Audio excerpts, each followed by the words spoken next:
Hello guys, kumusta kayo dyan? Ito may gagawin tayo ngayon sa video na to. Ito ay isang Toyota D4D 2KD Hilux. Okay. Ito ay isang common rail injection system, no? 2KD engine siya, guys.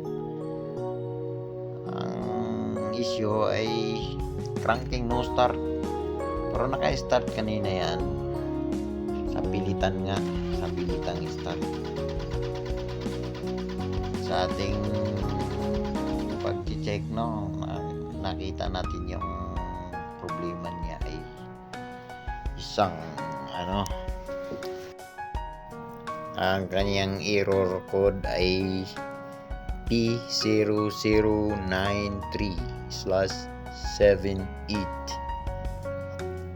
So ang ibig sabihin niya ay fuel system leak detected. So yun, large leak, fuel leaks in common rail system. Kaya sa ating pag-check, okay yung mga sensor, okay lahat, yung pump, okay naman yung pressure. Kaso pagdating nga dyan sa injector, so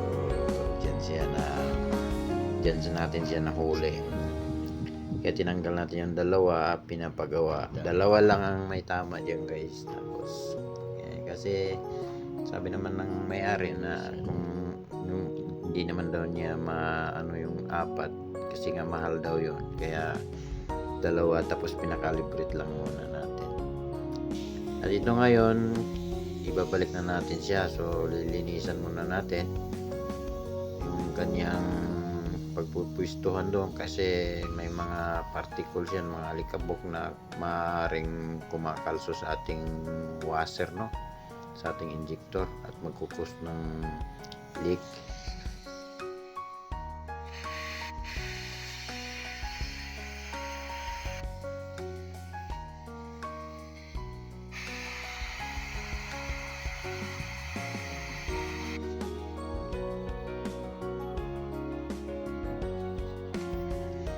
Kaya linisan natin. Kung makikita nyo, so yun, maliwanag na, medyo malinis na talaga. Itong isa medyo madilim, pero malinis din yan. Linis na yan. So ikakabit natin yung yung ating injector na dalawa ng magkaalaman, no, kung tayo ba ay nakatsamba. So nilagyan natin yan ng konting pampadulas, konting grasa, para hindi masisira yung kanyang rubber. Kasi yung rubber na yun, pag yun ang nasisira, maaaring lumalabas dyan yung combustion ng ating makina, no? Nasingaw papunta dyan sa valve cover, lumalabas sa ating breather.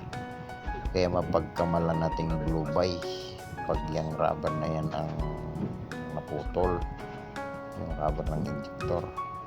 Kaya yung ating langis ng ating makina ay hihigupin doon sa ilalim ng combustion at may tatapon doon sa tambutso. Pagkamalan naman natin yung may tama yung ating turbo, no, ganun, at saka kumakain ng langis yung ating makina. Tapos magkaroon na ng usok ng ating tambutso, maputing usok, mga ganyan, no? Pag ng rubber na yan sa ating makina, yung rubber ng injector natin, yung uno at saka yung 4 yan, guys, ang may tama dyan. So ayun. Saka kakabit natin yung kanyang ang kanyang return flow line. Ayun, no, may yan, may washer, no. Minsan kung tama din yung washer, maglilik din ng diesel dyan. So magkakaroon ng ating makina ng diesel and oil dilution. Ayan, inipitan na natin. Medyo malakas-lakas tayong kumikilos-kilos, no? Kasi naka-fast forward. Kaya nga, fast forward tayo para mabilis-bilis. Ayun, ikakabit na natin yung ating valve cover. Ayan na. Mabilis na yung magtrabaho si Tingoy, oh. Lagyan natin ng mga tornilyo. At saka itong rubber boot na to, no? Minsan may mga buhangin dun sa loob, may mga alikabok, kailangan nating linisan. Kailangan malinis kasi pag yung alikabok ay pumasok dun sa injector port natin ay maaaring mag-cause ng clog up ulit yung ating injector na bago. Kaya ingat-ingat tayo dyan kasi nagtataka tayo, bago to, ba't hindi naman nag-firing. Kaya yun, kapit natin pero malinis, no? Hinanginan natin. Lagyan ng binuhusan ng hangin. Kapit natin yung tornilyo ng kanyang valve cover.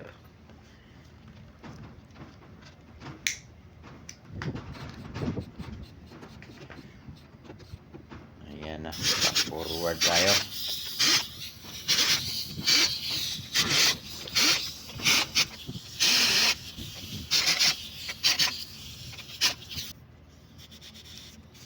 So may bandang dulo, dinukot natin kasi hindi maabot ng ating impact wrench yun. Ginamitan natin ng impact wrench pero hindi natin sinasagad yung adjust, no? Kasi mapuputol yung tornilyo dyan. Saka kunting pitik-pitik lang, no? May nangina natin ulit yung ating injector port para siguradong wala talagang makapasok na mga buhangin o kung ano-anong mga dumi. Kasi masilan yung injector natin na yan, guys, masilan. Mabilis mabilaukan baga. Yan, ilagay na natin yung ating high pressure line. At saka hindi muna natin yan guys, no, higpitan masyado kasi palapasin muna natin ng hangin bago natin ilagay yung kanyang harness. Ayan, kanina ilagay na natin yung harness niya ngayon para ready to testing na. Ayan, i-piston na natin yung kanyang harness. Saka yung time na yan tapos na nakalabas ng hangin, so start na tayo.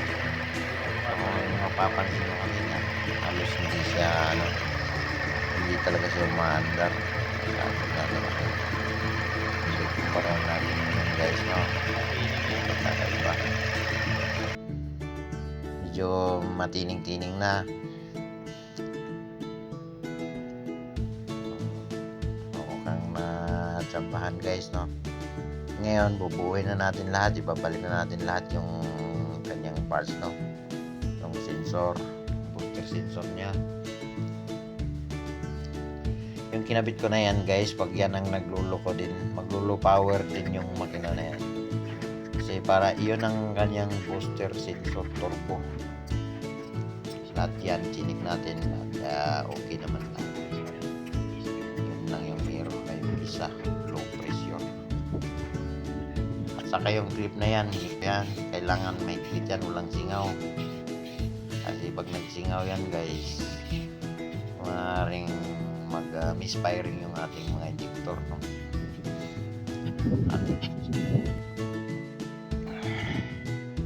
Start na tayo. Ayun, one click na. Ang makikita nyo yung RPM niya, guys. Umabot siya ng pag-uwi siya 45,000 RPM na. Dati dyan lang sa 3 pinakasagad niya. So okay na siya. Salamat sa panonood, guys.